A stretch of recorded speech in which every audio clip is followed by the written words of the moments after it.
চলে যা, তোরা সবাই চলে যা, শুধু শুধু আমার নিমাই তো রইবে। না রে দিদি, তুমি একটিবার চলো দিদি, একদিন সন্ধ্যায় চলো, দেখবে এত ভালো লাগবে। না না, কিছুতেই না। সেখানে সেখানে নিশ্চয়ই দৈত্যগুরু থাকে। কি আর বলি বলো, তুমি যে মা। আজ আর যাবি নিমাই? দিদি যখন এতটাই বারণ করছে তখন আজ আর না হয়। না, আমি যাব, কারণ যার নাম করতে আমি যাচ্ছি তিনি মার চেয়ে অনেক শ্রেষ্ঠ। মা দেন নশ্বর শরীর, তিনি দেন পরম আত্মা। আমরা তারই অংশ, তিনিই পূর্ণতা। তার আরাধনা থেকে বিচ্যুত আমি হতে পারি না। চলো মামা, মাসি এসো। মা, মাসি।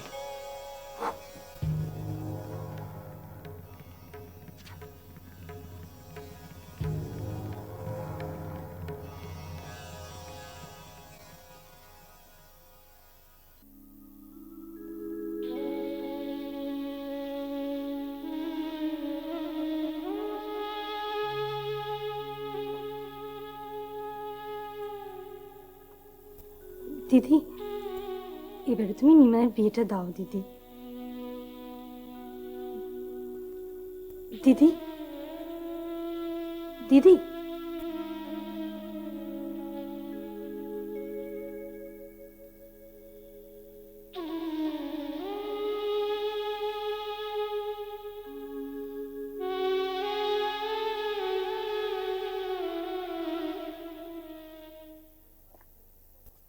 আমায় ডেকেছেন কর্তা? হ্যাঁ, রাতের খাবার ঠিকঠাক ছিল তো? কি যে বলেন, এ বাড়িতে অন্নগ্রহণ করে আজীবন মানুষ, সেখানে। আচ্ছা, এই অদ্বৈত আচার্য কেন যে আরো দুদিন শান্তিপুরে রয়ে যাওয়ার বায়না ধরলেন সেটাই ঠিক বুঝলাম না। আমার অত বড় ময়ূরপঙ্খ হলোই বা এতটুকু রাস্তা, কিন্তু সীতা ঠাকুরন তো অনেক আরামে ফিরতে পারতেন। এই মানুষটা কোনোদিনই সংসারের দিকে নজর দিলেন না, কি বলেন? সত্যি কথা বলতে কি, আচার্যদেবকে ঠিক আমার হয় না। হয় না? কেন? তিনি কি আপনার কোনো পাকা ধানে মই দিয়েছেন নাকি? কর্তা, আমার তো ধানই নেই, তার উপর আবার মই। আমার মনে হয় আচার্যদেব আপনার কিছু ক্ষতি করছেন। আমার ক্ষতি বলতে ওই সুধার ব্যাপারটা? হ্যাঁ, এতে আর আচার্যদেব কি করতে পারেন? করতে কিছুই পারেন না।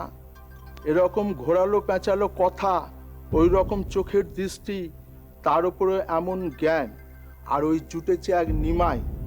ওরা নির্ঘাত কিছু বুঝিয়েছেন সুধা ঠাকুরনকে, যাতে ওর মনে লেগেছে। সম্ভাবনাটা উড়িয়ে দিচ্ছি না ঠিকই, কিন্তু আবার ভাবছি সুধা তো আর অল্পবুদ্ধি বালিকা নয় যে বাড়ি থেকে বেরিয়ে গিয়েই ফিরে আসবে। ওই নবনী বৈষ্ণবের আখড়ায় গিয়ে আমি পরিষ্কার বুঝতে পেরেছি সুধা সম্পূর্ণ মনস্থির করেই বেরিয়েছে। সে স্বামীর ঘরেও ফিরতে চায় না, আর শান্তিপুরেও মানুষের কানাঘুষো নিয়ে বাঁচতে চায় না। আচ্ছা দাদা, ওই জায়গাটি যদি সুবুদ্ধি রায়ের স্ত্রীর এত পছন্দ, তবে তিনি সেখান থেকেও চলে গেলেন কেন? হয়তো সেখানেও কিছু মানুষ তাকে সুবুদ্ধি রায় স্ত্রী বলে চিনে ফেলেছিল। তাছাড়া এই ব্রাহ্মণটিকেও আমার খুব সহজ মানুষ বলে মনে হলো না। কোন ব্রাহ্মণ? যিনি নিজেকে বৃহস্পতি শর্মা বলে পরিচয় দিচ্ছিলেন? আচ্ছা, অদ্বৈত আচার্যকে দেখেই উনি কেমন ব্যগ্র হয়ে উঠলেন সেটা লক্ষ্য করেছেন? যেন কত কালের চেনা। মানুষটা আবার নিমাইকেও দেখতে চায়। নিমাই আমাদের সঙ্গে যায়নি বলে কত কপাল চাপড়ালেন। ওই ব্রাহ্মণী কি সুধা ঠাকুরনকে কিছু বুঝিয়েছে বলছেন? ওরই কথায় কি? ঠিক হতে পারে। ইস, ঠেসে ধরলেই হতো। সেটা অত সহজে হতো না। লোকটার চোখ দুটো দেখেছিলে?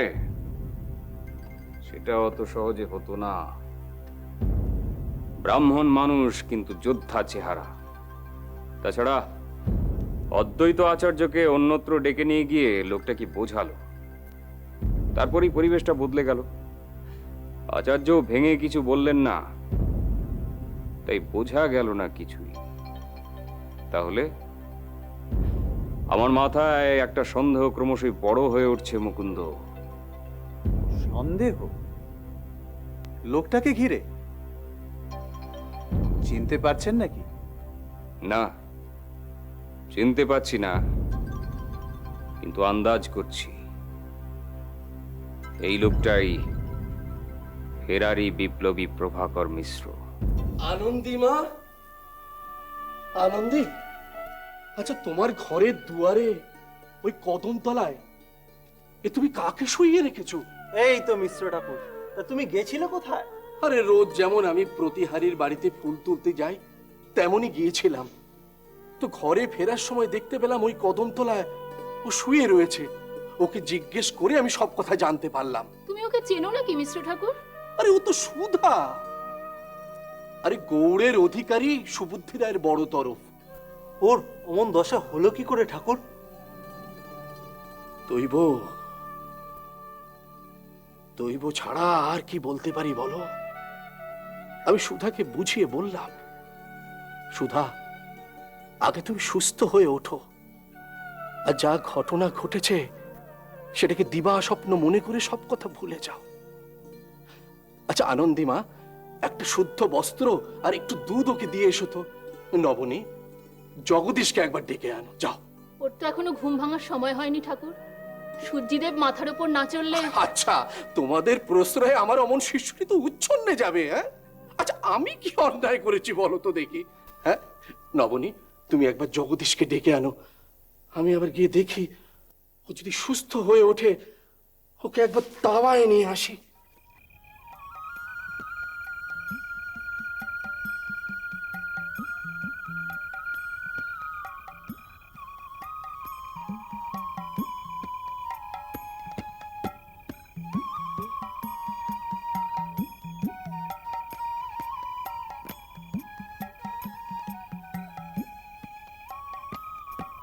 পণ্ডিত, আপনার এই শিষ্যটিকে আমি আগে কোথাও দেখেছি। এই জগদীশ, ও সর্বত্রগামী। গৌরবঙ্গের সব জায়গায় ওর যাতায়াত আর চেনাশোনা।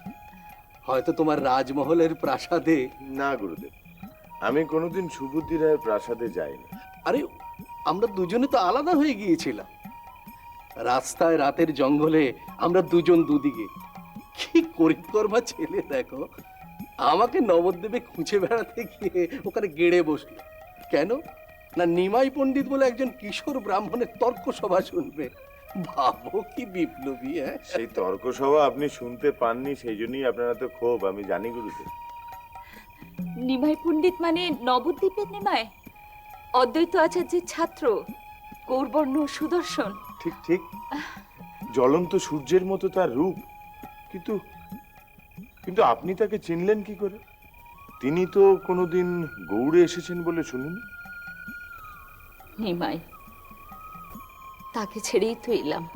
কিন্তু এত বড় মানুষের বউ তুমি, পথে পথে ঘুরে বেড়াবে সেটাই বা কি করে হয়? তোমার স্বামী জানতে পারলেই বাংলার কোণে কোণে সৈন্য পাঠাবে তোমাকে খোঁজ করার জন্য। বড় মানুষের বউ বলে আবার আমি পথে নামতে চাই। এই নশ্বর জীবনের মোহ আমার ফুরিয়ে গেছে। একসময় রূপ, যৌবন, স্বাদ, আহ্লাদ আমার সবই ছিল। এখন সবকিছু যেন কোথায় তলিয়ে গেছে। আমি ছিলাম ব্রাহ্মণ বাড়ির মেয়ে, তারপরে হলাম গৌড়ের তরুণ রাজকর্মীর স্ত্রী। বিদ্যা যেমন ছিল, তার সাথে বদবুদ্ধিও ছিল। আর সেই বদবুদ্ধিকে কাজে লাগালাম স্বামীর উন্নতির জন্য। সেই বদবুদ্ধির কালে লাগলো আমার এই দুই হাতে। তোমার মনের মধ্যে যে আগুন জ্বলছে, সেই অনুতাপই তোমাকে রক্ষা করবে সুধা। দেখো, আমি তোমার স্বামী সুবুদ্ধি রায়ের চেয়ে বয়সে অনেক বড়। জীবনে তো আমিও কম দেখলাম না। তুমি পাপ করেছো, তোমার স্বামী সেই পাপের ভাগে নিশ্চয়, কিন্তু তার জন্য জীবন শেষ করে দিলে পরজন্মে কর্মফল ভুগতে হবে। বরং দেখো না, এই বাকি দিনগুলোতে কিছু জমানো যায় কিনা। ঘাসের সবুজ, নদীর নীল, ধান জমির হলুদ আর রাঙামাটির লাল, এদের থেকেও তো কিছু জমানো যায়, যায় না? কিন্তু ঠাকুর, আমি কোথায় যাব? কোথায় যাবে? রাধা গোবিন্দ যখন তোমাকে এখানে এনেছেন তখন এই আখড়াতেই থেকে যাও। সেটা নিশ্চয়ই নিরাপদ হবে না, কারণ আপনার বোন নিশ্চয়ই এতক্ষণে নিমায়ের সাহায্য নিয়ে শান্তিপুর কোতোয়ালিতে গিয়ে খবর দিয়েছে। আজ রাতেই আপনাকে খুঁজতে যদি কোতোয়ালের প্রহরীরা এখানে এসে যায়, তাহলে খুব একটা আশ্চর্য হব না। আজই দুজন আমার সঙ্গে দেখা করতে শান্তিপুরে আসছেন, আর দুজনেই মানি মানুষ। একজন নবদ্বীপের ভূস্বামী বুদ্ধিমন্ত খান, আর অন্যজন অদ্বৈত জ্যাঠা। জয় বিনোদ, এ কি উভয় সংকট! শেষে কি অতিথিকে সৈন্যের হাতে তুলে দিতে হবে? কিন্তু তাকে করে হয়? অদ্বৈত আচার্য, তিনি তো ভক্ত শ্রেষ্ঠ, তাকেই বা মিথ্যে বলি কি করে? প্রভাকর ঠাকুর, এখন আমি কি করি? বুঝতে পারছি দিদি, এভাবে একা একা বেশি দিন চলবে না। সঞ্চয় ফুরিয়ে আসছে, সামর্থ্যও টান ধরছে, কিন্তু কি করি বলো তো? আমি তো আর তোমার মতো লেখাপড়া জানি না। তাছাড়া বয়সটাও তো এখনো যায়নি যে লোকে নজর দেবে না। পোড়া কপালটাকে কি হাড়ও পোড়াবো তুমি বলো? কিন্তু এইভাবে তো চলে না বিন্দু, ভাবতে তো তোকে হবে। তোর একটা ভবিষ্যৎ নেই? ভবিষ্যৎ? দিদি, যে ভবিষ্যৎকে ছুঁড়ে ফেলে দিয়ে এক নতুন বর্তমানে খোঁজে বেরিয়েছে, তার আবার ভবিষ্যৎ কি বলো?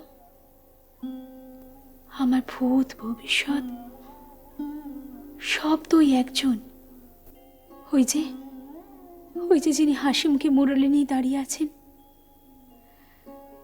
দিদি, আমি কি খাবো, কি পরবো, আমি বাঁচবো না মরবো, সব দায়ভার তো তারই দিদি। একটা মাটির ঠেলায় তোর এত বিশ্বাস বিন্দু? মাটির ঢেলা? সেই মাটির ঢেলা থেকেই তো গাছ, গাছ থেকে জীব, জীব থেকে তুমি আমি, আবার সেই তুমি আমি পুড়ে ছাই, ছাই থেকে কাদা, কাদা থেকে মাটি,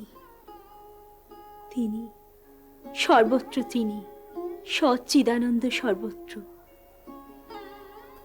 সেই মাটির ঢেলাই আমার ভালো দিদি। তুমি দেখো, একদিন তাকে বুকে নিয়ে আমি পৌঁছে যাব, ক্রমাগত পশ্চিমে যাব, লোককে শুধিয়ে নেব পথ। দেখো তুমি, ঠিক পৌঁছে যাব আমি। তোর পাগলি, তুই কোথায় যাবি? বৃন্দাবনে দিদি। না, এখন দেখছি তুই সত্যিই পাগল হয়ে গেছিস। তুই একা একা যাবি বৃন্দাবনে? পাগল আর হতে পারলাম কই দিদি? যদি পাগল হতে পারতাম তাহলে তো কবেই বা ঘর ছেড়ে বেরিয়ে যেতাম। কিন্তু কিন্তু এই দুদিন আগেও তো ছেলেটার জন্য মন কেমন করছিল, বুকটা আমার ফেটে যাচ্ছিল। তখন আমি ভাবছিলাম, আমি মরলে মুখে আগুন দেবে কি? কিন্তু কিন্তু তারপরে মনে হলো, দিল্লি থেকে বৃন্দাবন তো খুব কাছে, তাহলে কি আমার কাছে রাখবে, আমার কাছে আবার ফিরিয়ে দেবে? তাই কি তাকে দিল্লি নিয়ে গেল? হয়তো তাই। মনটা আমার শান্ত হয়ে গেল দিদি। কিন্তু তুই সবকিছু ফেলে রেখে এভাবে তো চলে যেতে পারিস না বিন্দু। এখানকার তো একটা ব্যবস্থা করে যেতে হবে। তাছাড়া বৃন্দাবনে গিয়ে একটা জমি, একটা বাড়ি, এসব তো চাই। আর সেরকম হলে না হয় আমি তোর সঙ্গে গিয়ে থাকবো। তুমি? না না বাবা, ওর মধ্যে আমি নেই। অধিকারী স্ত্রীকে বৃন্দাবনে নিয়ে গিয়ে আমি মরি আর কি। তাছাড়া তাছাড়া আমি তো কোনো ব্যবস্থা করব না, সব ব্যবস্থা তো তিনিই করবেন। দেখো দিদি, একদিন একদিন তার বাঁশির টানে আমি সব ছেড়ে ছুড়ে দিয়ে বেরিয়ে যাব। সঙ্গে শুধু নেব আমার গোবিন্দর বিগ্রহকে। ঘর ছাড়তে হলে এভাবেই তো ছাড়তে হয় দিদি। ঠাকুর, আমি বৃন্দাবন যাব। ঠাকুর, আপনি এদের সবাইকে বোঝান, আমি সিদ্ধান্ত নিয়ে ফেলেছি। আমি কাল সকালেই রওনা হব পায়ে হেঁটে। বললেই হলো, পায়ে হেঁটে এখান থেকে বৃন্দাবন? কত মাস লাগবে কোনো ধারণা আছে আপনার? হয়তো পৌঁছবো না, হয়তো মাঝপথেই মরে যাব। কিন্তু বাঁশিতে যখন সুর উঠেছে তখন আমায় যেতেই হবে। আমি যাবই।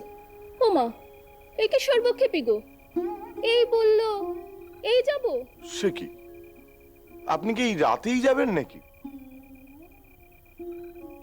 মাথা খারাপ। এও স্ত্রী মানুষ। রাধা এও স্ত্রী ছিলেন না? তিনি রাতে বেরোননি? রাতের রং আর তার গায়ের রং তো একই। যদি রাধা গোবিন্দ আবার চান তাহলে আবার আমাদের দেখা হবে। আপনাদের এই আশ্রমে এসে আমি তাকে চিনলাম। এখানে এসে আমার নতুন জন্ম হলো। আমি আপনাদের কথা কোনোদিন ভুলব না। ঠাকুর, আমায় অনুমতি দিন। আয়ুষ্মতি বাবা, আমায় আশীর্বাদ করুন ঠাকুর, যেন তার বাঁশির সুর আজীবন আমার কানে বেলে থাকে। আর একটা কথা, যদি কোনোদিন নবদ্বীপের নিমাই পণ্ডিতের সঙ্গে আপনাদের দেখা হয় তাহলে ওকে বলবেন যে বৃন্দাবনে ওর সুধা দিদি ওর জন্য অপেক্ষা করে থাকবে। আসি।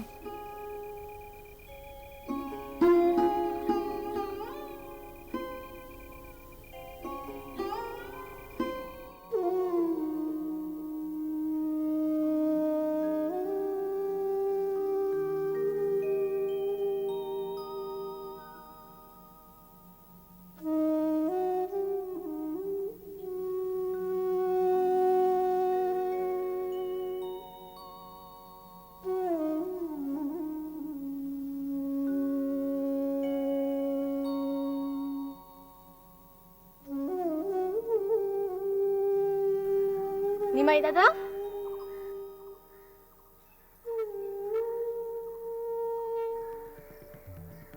আমি বেশ বুঝতে পারছি আমার আরেকটা পরীক্ষা দেবার সময় এসে গেছে। বিদু, আমাকে যে 4টে তরুণদার অতিক্রম করতেই হবে। সব মাতালের প্রলাপ। গৌড়ের মসনাদে বসবেন ওই হাফ শিখল। সুলতান নেই তো কি হয়েছে? আমরা কি সবাই মরে গেছি?